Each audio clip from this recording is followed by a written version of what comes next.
Makes for better conversation, though.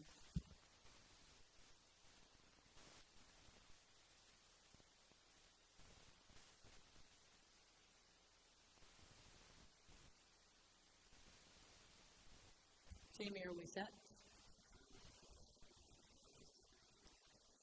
Good evening, everyone. Tonight is a regular session of the Planning Board of the Town of South Kingstown. The date is Tuesday, April 28th, 2026. The time is 6:34 p.m. The first item is roll call. Susan Axelrod. Here. Liz Clark is absent. Doug Murphy. Here. Robin Pompey is absent. Tabor Wilson. Armin Monaco. And Maria Mack is here. We have no approval of minutes, and we have essentially one item on our agenda this evening.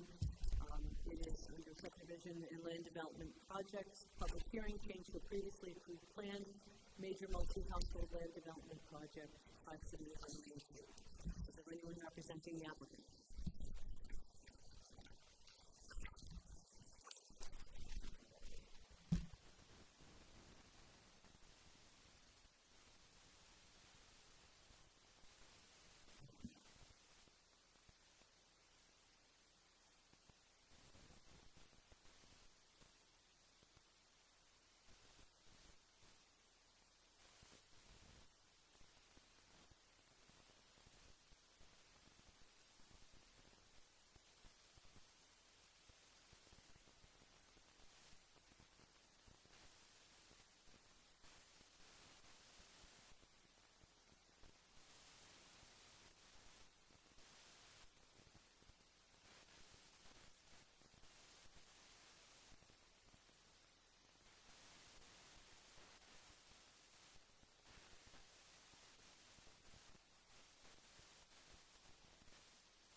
Okay, I think I'm live.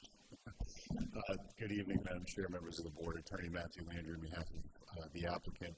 I believe the public hearing was closed at the last meeting, and we were just here for, there was a draft motion on the table. I had conferred with planning staff on the draft motion prior to this. I think you have the most updated version. There was just a correction to the building distribution, the allocation, and how many of each building, so we had corrected that. Not same unit count, no major changes, but the distribution of how many duplexes and fourplexes reflected in the decision just needed to be updated, and I think that's been corrected. Everything else, by way of conditions of approval in the draft motion before you, we are in agreement with. So other than that, I have nothing else to add. I imagine the board wants to discuss the motion, but we're here to answer any questions and discuss those conditions as needed. Very good, thank you. The board certainly appreciates the time and effort that this applicant has made to really make the project better overall through better site design and consideration of stormwater and so on. It's worthwhile to take the time to do that. I'm sure you appreciate that, and we do as well. Jamie has provided us with a modified approval from the one that was emailed to us. Jamie, do you want to just go over? Yeah, Madam Chair, I can summarize the changes from the copy that was distributed tonight as it relates to the copy you received via email and as part of the record posted online. The first aspect is on page 2, where it relates to the top portion of that page right under the motion. The format of the number of units, it's 3 two-story duplexes, 3 three-story duplexes, 2 three-story fourplexes, 2 two-story fourplexes, and 1 existing single-family home. Those buildings and unit counts equate to 29 residential units, which is 28 new, 1 existing, and 11 buildings, 10 new and 1 existing. There is a typo on the very top of the motion. Last sentence, first paragraph. It says 10 new buildings and 1 existing building. as detailed below. The other change that we made is associated with the conditions of approval. Item E, we've added terminology to that paragraph as follows: complete a drainage evaluation, and in parentheses, pre and post development, including consideration for surface versus in-ground systems, and provide stormwater management, et cetera, et cetera. We made it clear that the intent there is looking at pre and post development and the implication of those and designing for those potential impacts.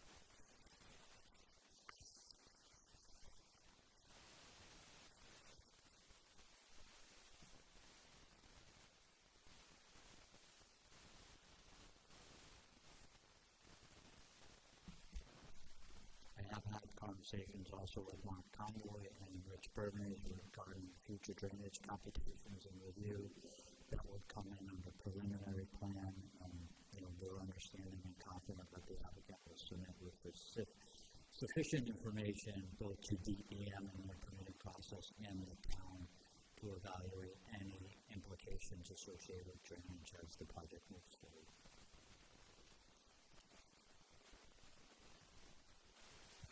Questions, comments?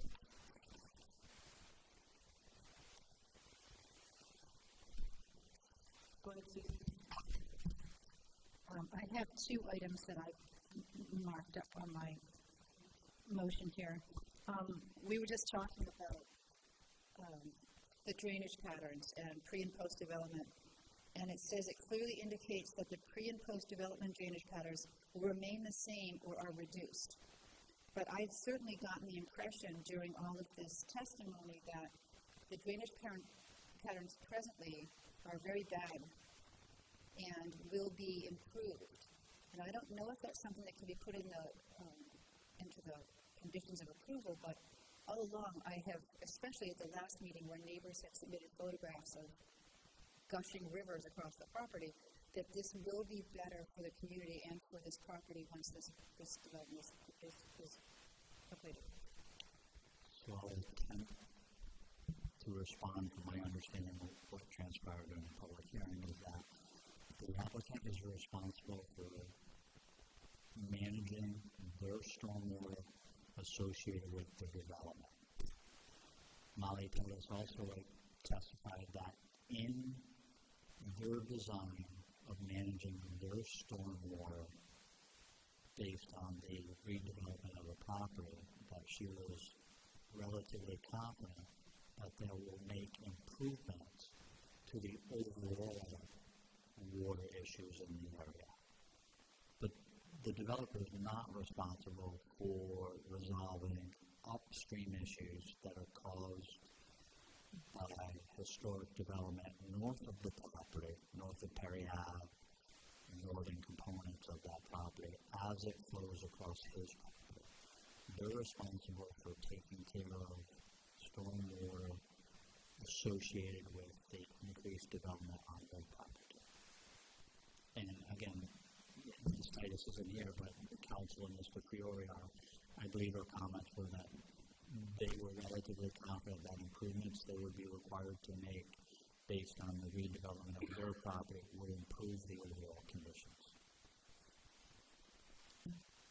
Jamie, I agree. I remember hearing Ms. Titus talk about the fact that this was going to go well beyond the DEM criteria of no net increase in runoff. How that should be articulated in a condition, I don't know, so that language is part of the preliminary discussion. We've added the pre and post evaluation, making sure that's clear.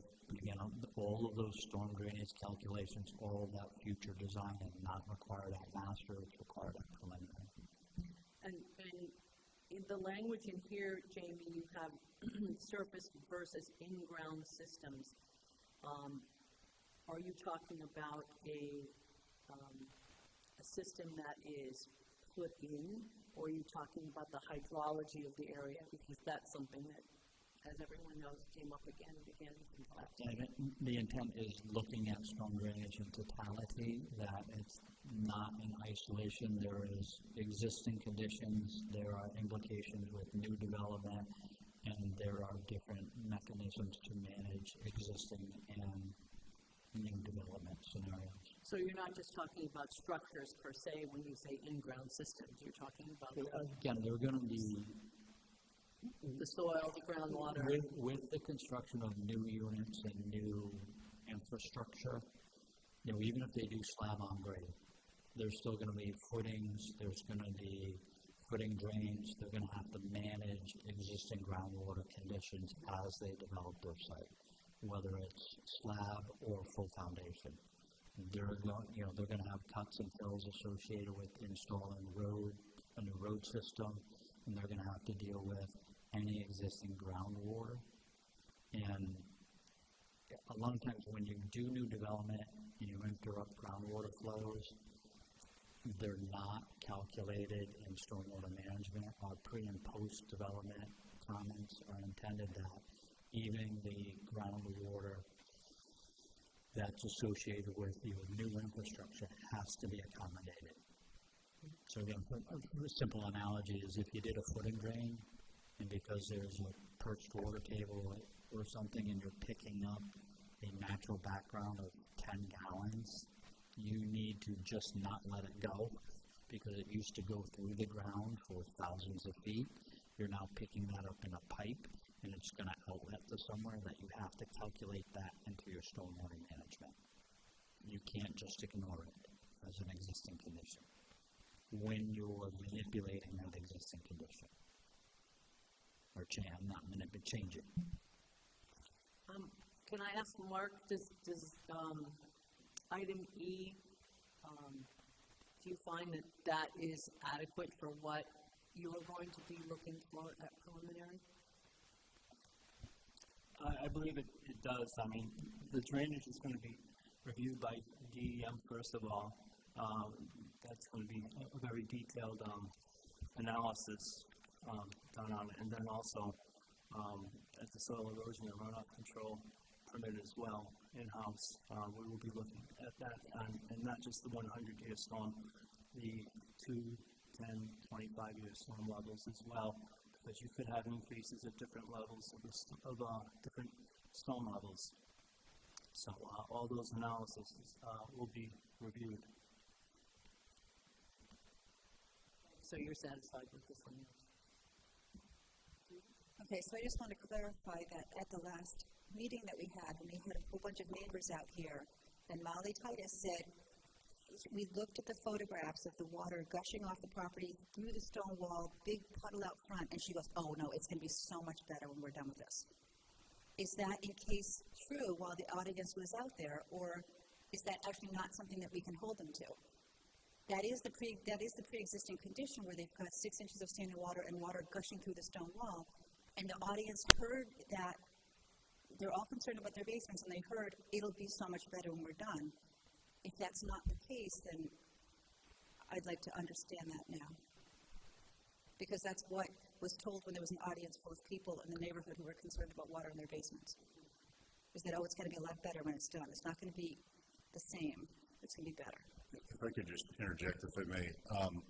So the water issues and the drainage issues are well documented, and we're very sensitive to the neighbors.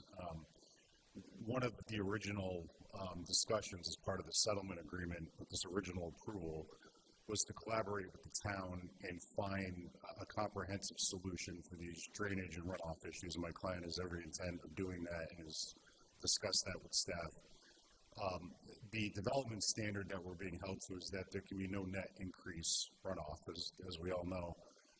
Molly spent the better part of a year redesigning the drainage and going through the calculations based on the design that's before you to address these drainage and runoff issues. There are no controls in place now. It's really a chaotic situation right now that nobody's been able to address because of upstream issues and conditions in place.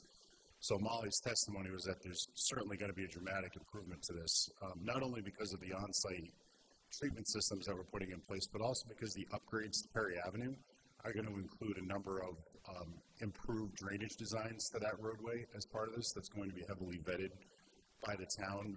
So there are significant infrastructure improvements on site and with Perry Avenue that are going to increase the drainage flow issues here to a point where it's improved much beyond what exists today. And this collaborative effort with the town and DEM's review and the town's review, those systems are going to be very comprehensive and reviewed at the preliminary plan stage. And we've already had preliminary meetings, or Molly has, with DEM to evaluate some of these designs on a conceptual level. But obviously, we're going to have to come in with really detailed and comprehensive plans to address these things. So we're not required to solve those upstream problems. We can't increase, no net increase offsite. But because there's really no systems in place now from these historic drainage issues, everything that we're doing is going to be significant improvement on site because of the development and because of the proposed improvements to Perry Avenue and the drainage that's going to be required to be addressed with that infrastructure. If that makes sense.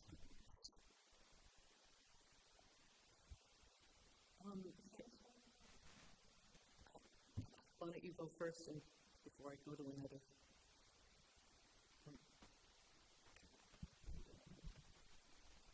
And I have no reason not to believe you, but in the conditions, it simply says that it could be the same. And that's the only thing we have to wait around a year from now if it isn't improved. Madam Chair, if I may, there is no way to quantify objectively what defines an improvement. You have testimony from their legal counsel. You also recall testimony from Molly Tights that it was their opinion that there would be an improvement post-development and that will bear out in their design during preliminary. I'm not aware of a way to condition language that says there has to be an improvement. Is an improvement an ounce, a gallon, 10 gallons? But what they can say is they are required by Rhode Island law to have zero increased runoff. It is their opinion that they should be able to achieve more than that, but there isn't a way that I'm aware of to quantify that in any language of approval. So to your point, Susan, you're hearing what they're saying. They should be able to bear that out in the next permitting process. And Jamie, should that language that you just used, where their opinion is that it will be significantly better, should that be in a finding that the applicant has stated? I can't define significant improvement.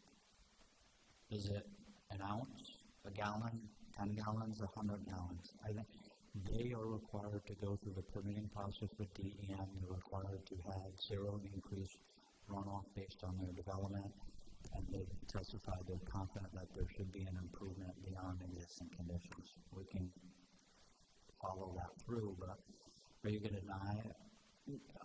From my perspective, you condition on a significant improvement, and then 6 months from now the neighbor say it's not a significant improvement, you should deny it. How do we define significant?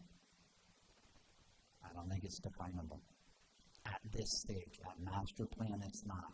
If you went to preliminary and had all the storm drainage calculations and all the design and said that you need to add, can just use another 1,000 cubic feet of storage, and then they had to do that at final, that's quantifiable.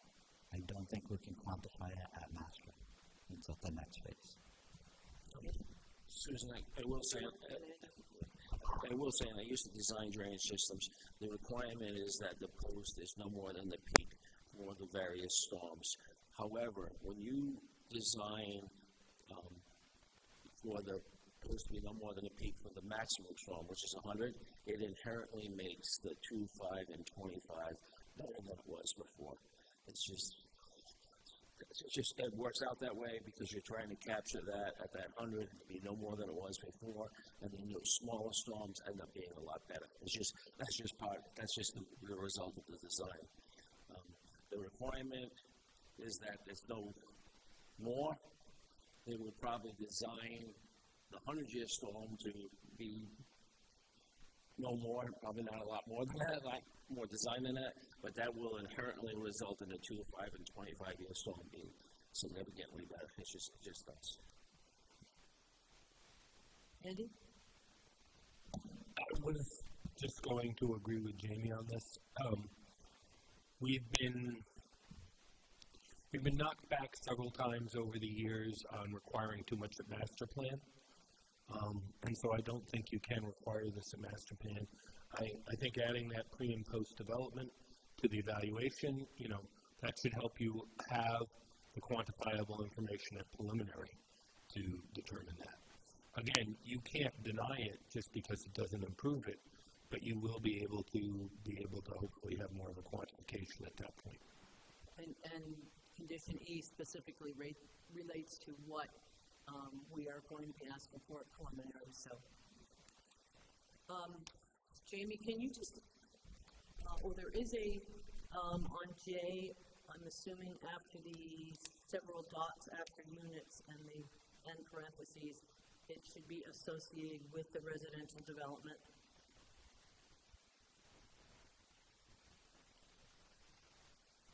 Just give me a moment, Madam Chair. I'm going to read the whole paragraph again. In essence, the terminology there is the focus is that there needs to be a legal mechanism to ensure the proper maintenance of all stormwater and infrastructure for the site. Again, it's putting them on notice, similar to the post and pre, that act master, they're going to have to submit language of how they're going to maintain this moving forward. I meant this is just a typo correction, language correction. It says associates the residential development. It should be associated with. Okay. And can you just explain item I, where it discusses finalize and provide a detailed analysis of the proposed use of Perry Avenue as an access point as it relates to proposed improvements to town road and traffic implications? Is that referring to internal traffic implications or something related to what the town might be looking at? So the intent there is to put the applicant on notice that since they are proposing to use Perry Ave as a primary access to the northern portion of their development, they need to analyze what upgrades will be required to Perry Ave and how that is going to structurally work and then practically work over time. And that was discussed at the meetings as well. Yes. Including discussions with the fire marshal at TRC and with the applicant of can you utilize the proposed access point to the northern portion of their development as part of the turning radius for kind of that hammerhead turn for firefighting apparatus, or does something in addition to that need to be done at Perry Ave, evaluating sight lines associated with those turning movements, so a lot of that will come and be solidified during preliminary. Thanks, Jamie. Any other thoughts from board members as far as what the preliminary application package should look like, which is the entirety of section 2 under conditions? Just a small addition, a requested addition on conditions of approval 2D, where it talks about trash receptacles and them being screened. I'd like to see a sentence that just says trash receptacles and no dumpsters shall be placed on concrete pads.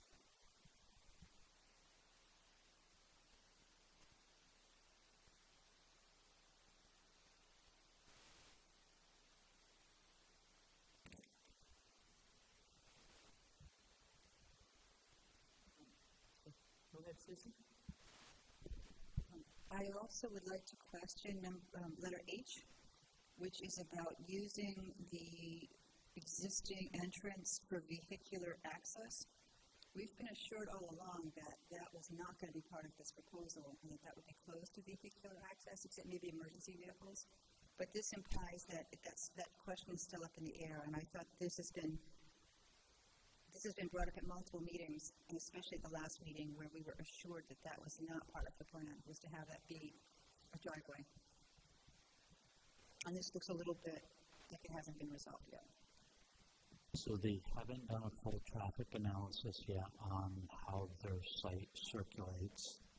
And I think to me, it's a broader discussion of we'll close the gate and still make it look like a driveway. If it's truly for non-vehicular access, emergency only, residential, then it should potentially look a little bit different than a driveway to a development.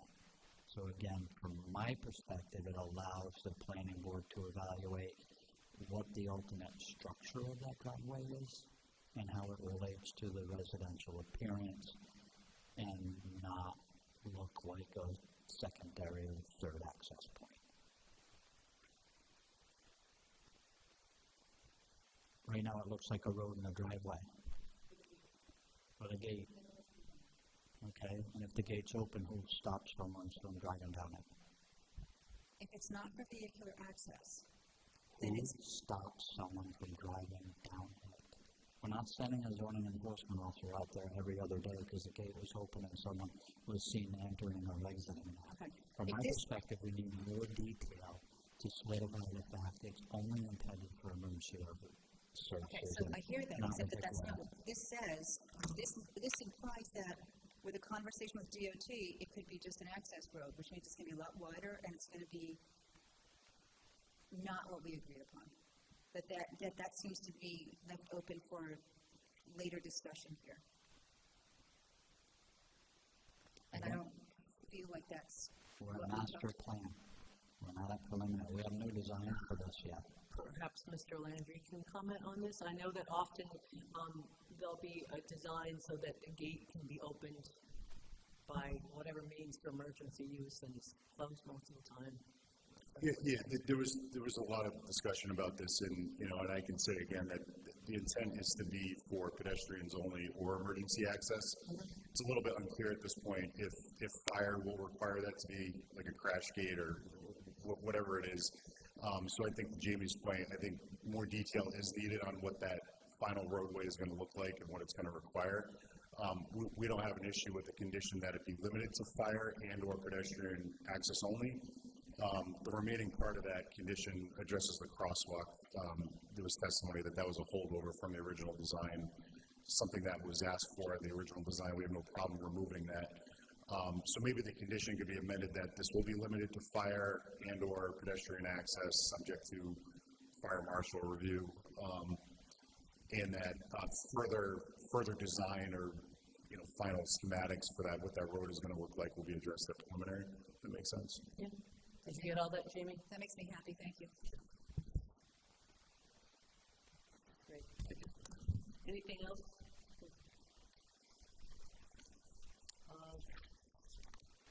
If there's nothing else, we have an amended motion. If someone would like to make that motion. I'll make that motion.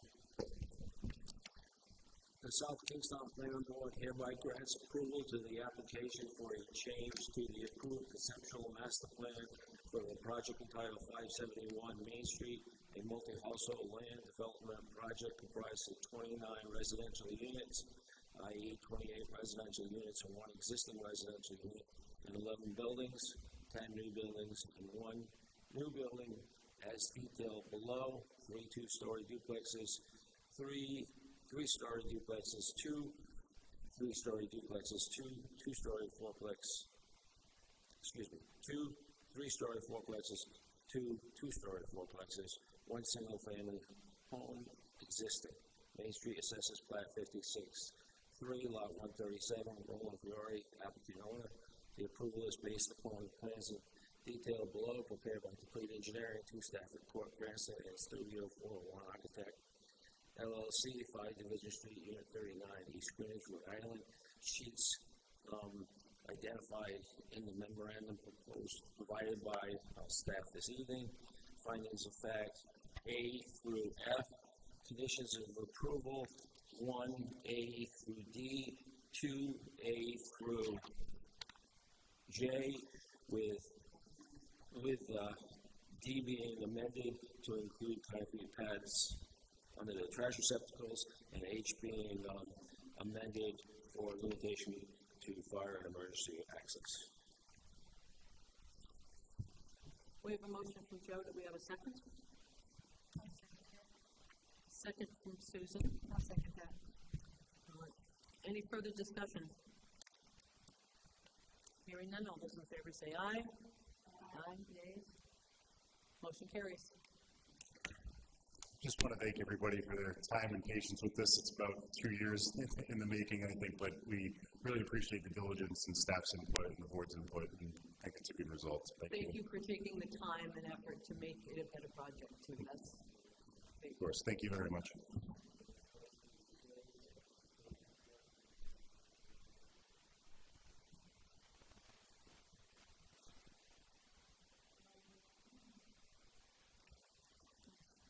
We have a report of the administrative officer. There's a couple of things on that. And then designation of duty member for the next TRC meeting, May 13th. And then Jamie wants to talk about scheduling. So, Madam Chair, again, as I mentioned earlier, that I will be away for your first meeting in May. Again, we do have the ability to staff it. Brian Wagner is more than capable of doing that. It's just giving the time, and you're coming in spring, maybe we'll see a flash of summer after a very difficult winter. So one thing, I think we've done this in the past, either a year or two ago, that in May, due to some conflicts, we combine the work session with the regular session to be your last meeting in May, which will be on the 28th. It's actually a Thursday because of the Memorial Day week.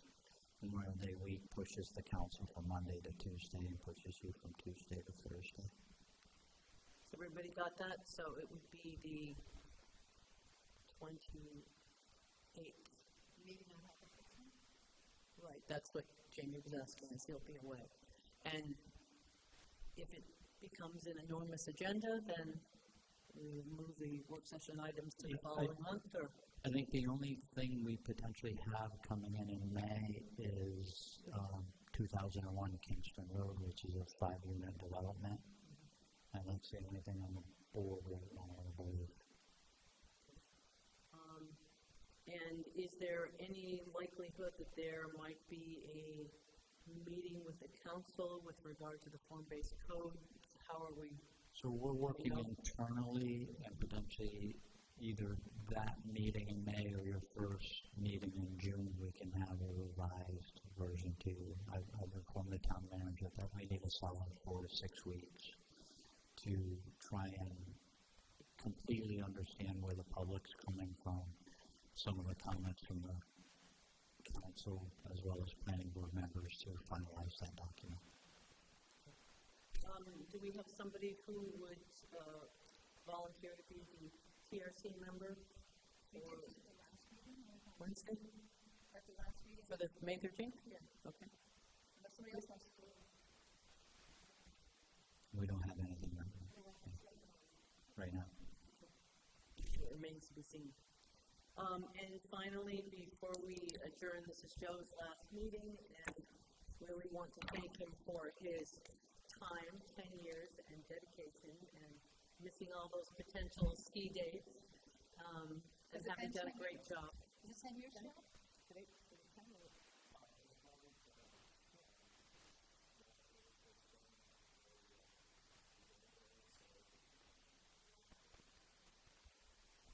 I would say overall it's been enjoyable. I have great respect for the staff and all the board members, both now and in the past. I've always felt that everybody did what they felt was best for the town.